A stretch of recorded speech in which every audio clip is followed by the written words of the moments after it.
Please like and subscribe. ఇంకా అవని వేదవతితో మాట్లాడడానికి వెళ్తుంది. ఇంకా అప్పుడు వేద అవని ఏదో విషయం మాట్లాడాలని వచ్చింది, మాట్లాడడానికి సంకోచిస్తుంది అని వేద అనగానే ఇంకా అప్పుడు కృష్ణ, ఏం అవని మేమందరం ఉంటే నీకేమన్నా మాట్లాడడానికి ఇబ్బందా అని చెప్పి అంటాడు.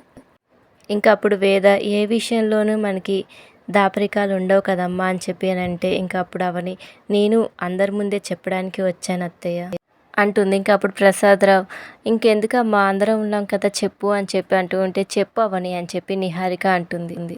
ఇంకా అవని, అదే అత్తయ్య మీరు సౌమ్య విషయంలో ఏదైనా సహాయం చేస్తానని అన్నారు కదా అత్తయ్య అని చెప్పి అవని అంటుంటే ఇంకా అప్పుడు వేద, చేస్తానమ్మా అని అంటుంది. చిన్నపిల్ల క్షేమంగా ఇంటికి రావడం కోసం మేము ఎలాంటి సహాయమైనా చేస్తామమ్మా అని చెప్పి అంటూ ఉంటే ఇంకా అప్పుడు ప్రసాదరావు, కిడ్నాపర్స్ ఫోన్ చేశారా, డబ్బులు డిమాండ్ చేశారా, ఎంత అడిగారో చెప్పమ్మా అని చెప్పి ఇంకా ప్రసాదరావు అంటూ ఉంటే ఇంకా అప్పుడు కృష్ణ,